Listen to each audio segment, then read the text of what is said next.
You know the worst part about doing these cold opens? What? There's no real bartender to Yeah, that's a camera. That's a cameraman. He can't make any drinks. You need one. I need another drink.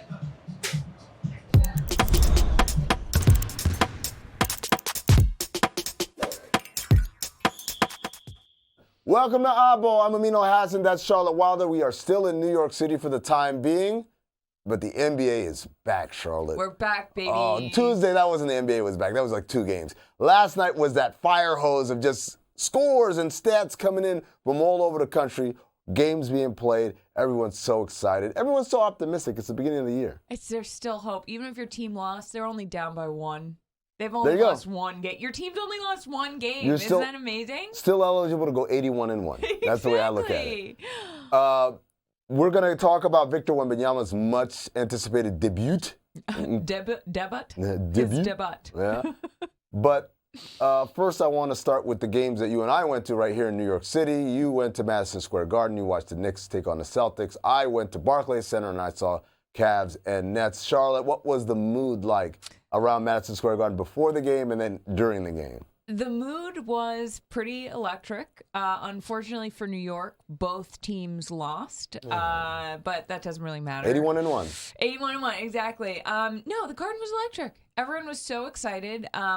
I talked to some fans before the game. Yeah, on the street. We have a segment coming a little bit later. I've never had so much trouble getting people to talk to me. Really? Yeah, because it's New York. I mean, it was perfect. Like, it was a beautiful New York moment where we'd be like, do you want it? Like, Oddball, Dan Levitar, and they'd be like, no, I'm good. Be like, I don't want to be on camera. Like, really just could not have had any less interest. There's this weird thing that's happening. I don't know if it's an internet thing or this is just a thing everyone's going through, but this idea, like, I can't be on camera. I was in an Uber the other day in L.A., and the guy on the motorcycle in front of us had a backpack with a rear cam on the backpack, you know, because people do that, you know, in case they have insurance purposes if you're in an accident or whatever. And my Uber driver was like, I don't want to be on camera. I'm like, what are you talking to? Who are you? I know. Like, no offense, but who the are you? Like, oh my God, they caught him. He wasn't supposed to be driving that day. I'm like, buddy, I'm on camera every day, and so far it's only ruined my life. Nobody cares. Nobody cares. No, but the Knicks were fascinating to me because Knicks Celtics, obviously, Kristaps comes back to the Garden, has a 30-point night, which was truly remarkable to watch. But the Knicks played, I felt, bigger than they were. Like, I couldn't believe they were up on the Celtics at one point. And as a Celtics fan, I was like, oh, cool, we're going to do this again, where we played really hard. The team. Yeah. No, you were out there, too. The team, I was out, well. You were at the Garden. I suited up. They play really hard, look amazing. I was like, this is going to be a terrifying team this season, and then just blow the lead, get complacent, and then come back and win by 4. You're not feeling confident? No. Really? They didn't brim you with confidence that Kristaps fit in so well? And no, I mean, like, they played incredible for a lot of it, but then it was sort of the same, like, slumps and you know, Kristaps, if he stays healthy and keeps putting up 30 points every night, great. Yeah. But otherwise, I don't know, and the Knicks just, it's what I was worried about. I mean, the Celtics don't have those dogs anymore. Oh, there's not enough dogs in them. Not enough dogs in them. The Knicks. Lots of dogs. They got some dogs. Yeah. Here's a funny thing that happened in your game and it happened in my game. You got a flopping technical, right? Yes. I freaked out. Dude, I freaked out too when it happened to us in our game. I was like, oh my God. I was like, the first one. Yeah. We had the first one. I'm pretty sure we had the first one in NBA history because the shot goes up, bucket counts, and then the ref turns and he goes. And I was like, what? What did the guy say? I didn't even say anything. And then there's a flopping technical. I was like, oh, this is amazing. I love that rule so much. Do you? Oh, my God. Get it out. Get all of that mess out of here. Because the whole thing about the flopping technical is they'll tee you up for, obviously, non-existent contact. Like, you flop it. But they'll also tee you up for exaggerated contact. Like, so you did actually get hit.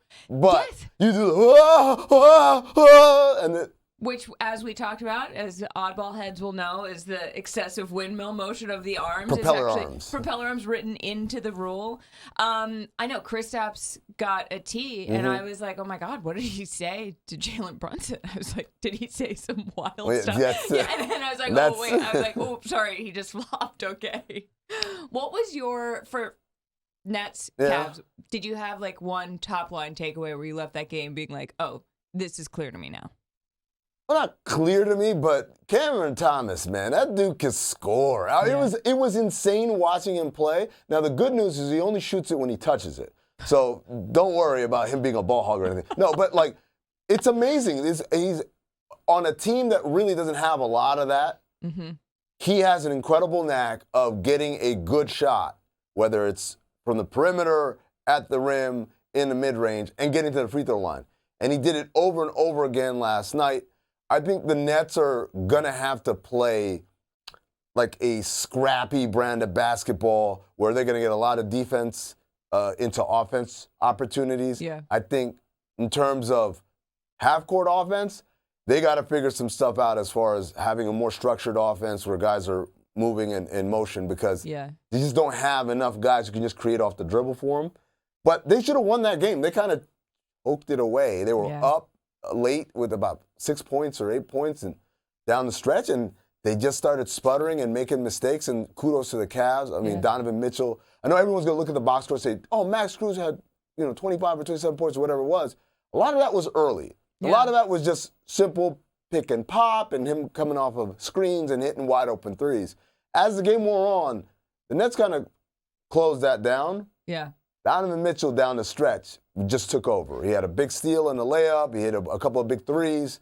And to me, that's why they were able to make that gap, close that gap and win the game. What was Barkley's like when he hit the three to go ahead? Oh, man. It was that. Was there like a deflating? That collective groan. But then they're also, because Donovan's from, he's from Westchester. Right. So there's the Donovan Mitchell people in the crowd who are very happy. So it was. That seems like a very lovely response. Yeah. The Knicks were like, fuck. No, yeah. So like the Nets crowd is a very it's a genteel crowd. The kindest team in the league, maybe nicest fans. Yeah, I mean, it was lovely. It was a great time. It's just they didn't end up with the win. Right. But so Cam Thomas scores 36 points, and I'm like, oh, it's a really good game. Last year he had that streak of 40-point games, and it was a big deal or whatever. And they throw a graphic up on the board, and they said, Cam Thomas scores the most points coming off the bench in a season debut of any player in NBA history. Are you kidding me? I thought you were going to say like in Nets history. I was like, and I thought, okay, but then such a specific. We're shaving this thing down. And the same thing with Porzingis. Porzingis scored the most points in any Celtic debut. And fourth most of all time NBA in a debut. And it's like. At Madison Square Garden.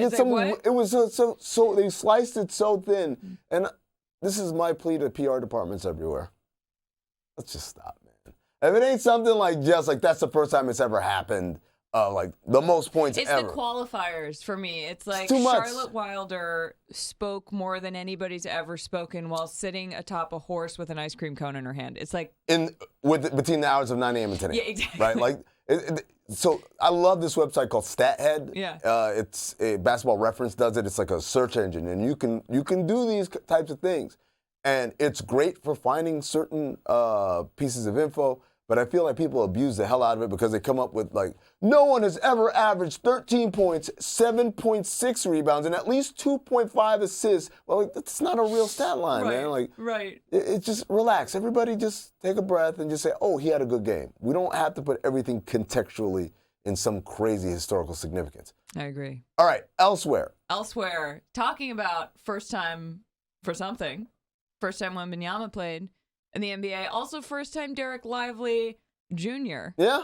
Hello. I'm a rookie as well, says Derek Lively. What do you think? 15 points for Wembanyama. He hit shots. He had some incredible blocks. I thought it was a great debut. I did too. He looked. You walk away from that feeling really good. Also, hey Spurs, maybe you want to give him the ball down the stretch just to see what's going on. I love the idea of guys like, get out of the way, kid. I know. There was one, I forget who it was, but they just like in transition down the court and Wembanyama setting up and this guy just takes a 3, bricks it. And I was like, what if we didn't? Give it to him. See what happens. Maybe he could do something with it. See what happens. Give it a try. I also like that he was in foul trouble for like the entire second half. He's going to be in foul trouble all year long. Because he's too big. He's just like too long. Well, what is it?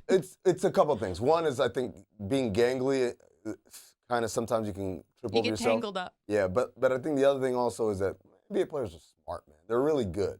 So you're not the first shot blocker they've ever played against. Right. So they know how to initiate contact, how to draw you, debate you, and all that stuff. And that's why it's really hard for rookies to be great defensive players right out the bat. It's very rare because the idea is a lot of defense is anticipation that comes from, I've seen this happen before a million times. I've watched a bunch of film. I played against it. I know when he does this, that means he's going to do this.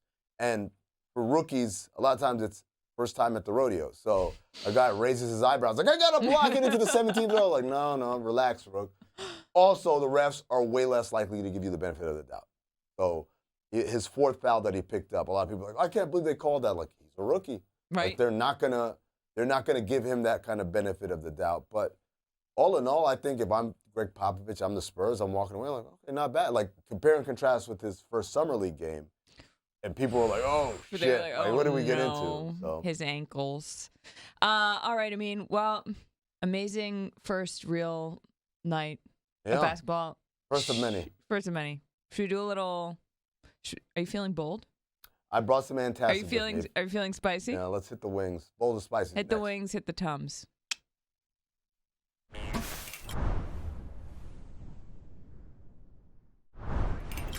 In my hand right here is a sheet of paper. Charlotte has one too. Please show Charlotte. I have don't two show, for don't some. Show them the front of it. Oh, no, one's an ad. Flip it. There you go. We have sheets of paper. On these papers, we have statements. Some of them are bold. Some of them are spicy. We read them to each other. We rate them on a meter that we don't really understand. It's bold or spicy. It's not the Scoville scale. It's not the Scoville. I know that much. I think it's a scale of 1 to 10 peppers. They found a new hot pepper, by the way. Really? South Carolina. It's called like the Demon Slayer or some shit like that. All right. The ghost of your exes. Oh, wow. That's a spicy. It's terrifying. Are you ready? I am. Charlotte Wilder. Yes. James Harden won't play anywhere this season. That's very spicy. You know? I think that's extremely spicy. It's on the bold list. Okay, well, I think that's like an 11. I would be shocked if he doesn't play anywhere. Because I feel like he's still too good. There is a team out there that needs somebody.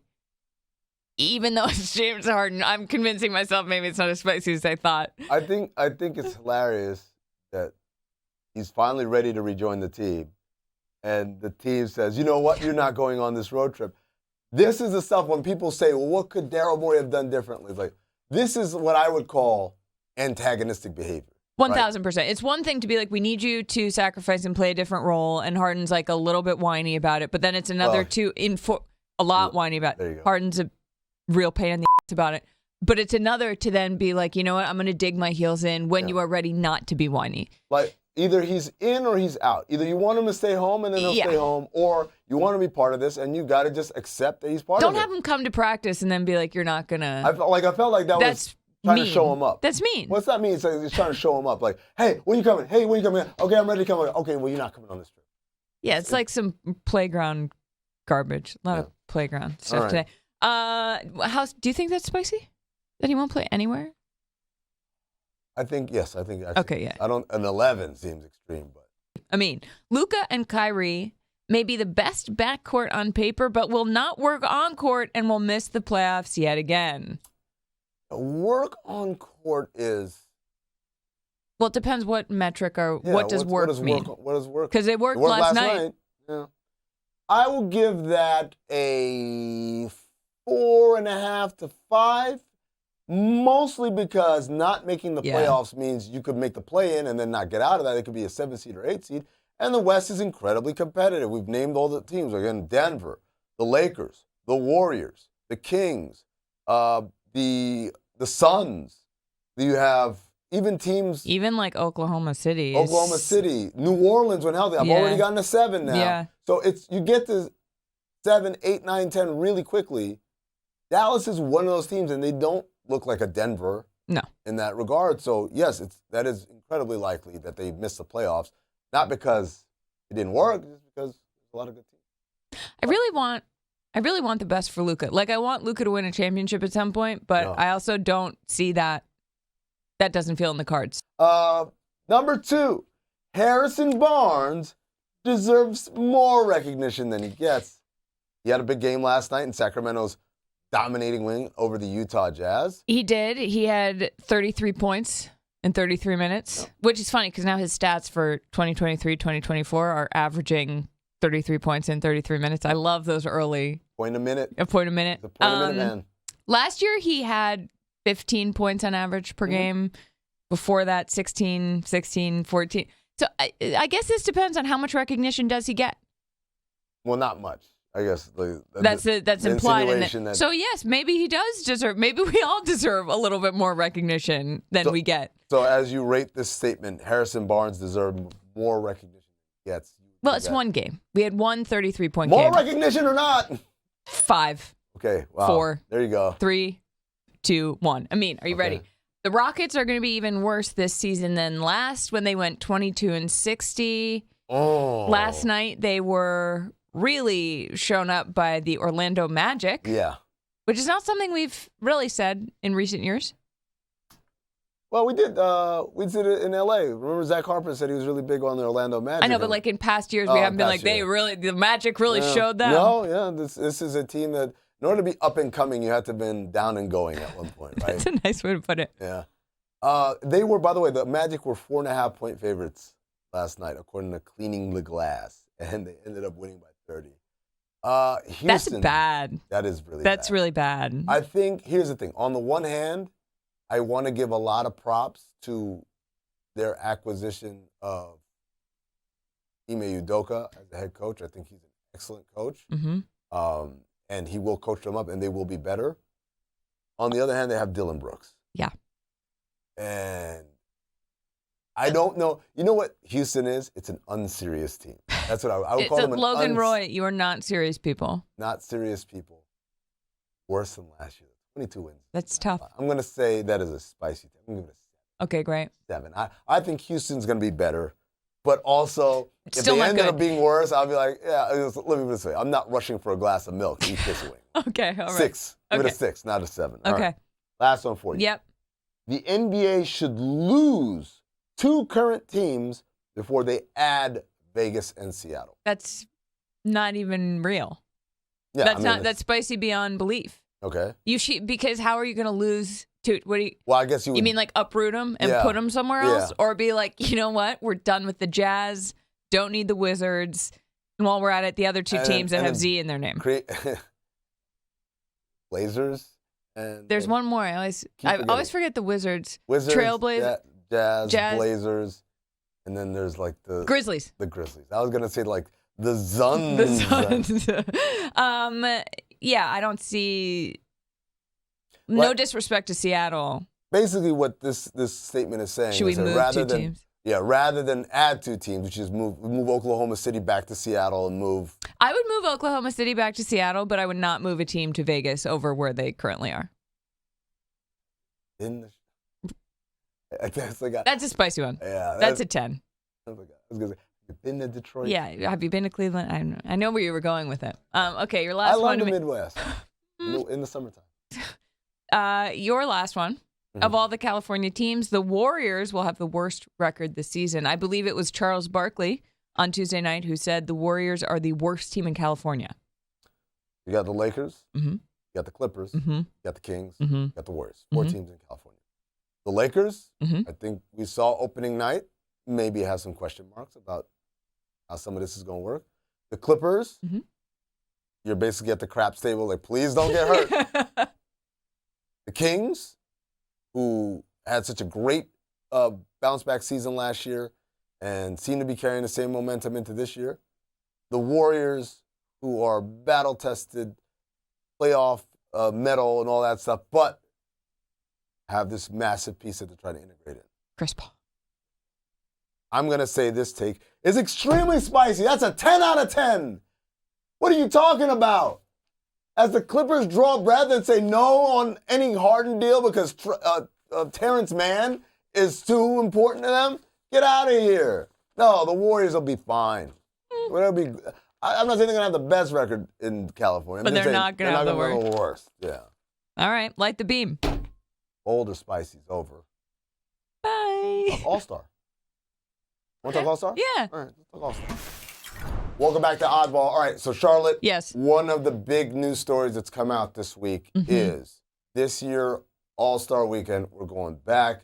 Just a regular All-Star game, East versus West. No gimmicks. We're not doing any of that shit Can you anymore. explain to people who might not know how they changed it, what it has become? Once upon a time, in the NBA, you had the All-Star game. People voted for the players in the East. People voted for the players in the West. The reserves were picked by the coaches. Yeah. And we get together in the All-Star City, and then they would play. And the first, 2.5 quarters, people would be messing around. And then as, things start to close up, everyone tightened up. We started playing real basketball, enough of the theatrics, and guys were trying to win. And we got a great All-Star product. Right. It's not like, oh, this is how we've done it for the last 25, 30 years. People are complaining because back in my day. It's like, this is recent. This is less than 10 years ago. Recently, we had good competitive All-Star games. Somewhere along the line, things started to get a little wacky. This is a thing. We're running a business here. I don't know if people know this. We're selling a product. Turner pays a lot of money for the rights to All-Star Weekend. They don't want the rights to a layup line. They want the rights to a game, right? So ratings start slipping because more and more guys aren't taking it seriously enough. We're just out here for shits and giggles. And the league is like, okay, we have to do something to add some intrigue, to make this compelling, a competitive thing. So they did two measures. One was, rather than have East versus West, just like the backdrop, you have two captains, the two highest vote getters from either conference would come, and then they would pick on TNT, I got so-and-so, I got so-and-so, I got so-and-so. It became like a whole other layer of pettiness and But there was a method to the madness. The idea was guys are going to get in their feelings like, how dare you pick him over me? Right. And so when we get on the court, I'm going to show you that you made a mistake, right? That's one. Two was they had an Elam ending, which is incredibly complicated, which is one of the reasons why I'm going to get rid of it. Basically, this is what it is. Each quarter was its own score, and then based on what the score was at the end of the third quarter, it would be a target score for the fourth quarter. Right. So you had to get to 150. 150 or whatever. And so it allowed for teams to kind of come back or at least know exactly where we're going to go with this. And the first year they did it in Chicago in 2020, it worked. It was an incredibly competitive game. And everyone said, wow, these changes work. But then since then, we had the slippage again. Guys just don't care. I think what the league did was they sat down and they said, if we're going to get the same bullshit effort level, then let's not have it super complicated for fans. There's no shortage of entertainment options available to us in this day and age. If you want people to watch what you're doing, you have to hold their attention. And it turns out nobody wants to watch a bunch of guys sleepwalk through shoot around pretty much. And the quicker everyone understands that, no, all of this matters and we have to treat it as such. Well, it's also, what are you giving fans? And it's beyond the money aspect. It's like being worth their time also. And so it all ties in together to the point where the more people care, the more that translates to dollars, which is what everybody really cares about. That's how we got here in the first place. You know what the slogan for the NBA used to be? What? This game is fantastic. And then the one after that was, I love this game. Yeah. And then it's where amazing happens. And now it's like, what is it now? I hope they play. Please play. Hey, please try. Hey, that can't be, man. It can't be. And so again, NBA slogan 2023. It's gonna be something. We are all in the final. Really? Really? No. That's 2023 finals campaign. Yeah, sorry, come my on, bad. man. Like, Google, you can't trust it. Can't trust that top result. God damn it. All right, I don't even know if they have one. It doesn't matter. We're out of time anyway. Thanks for watching Oddball. Bye.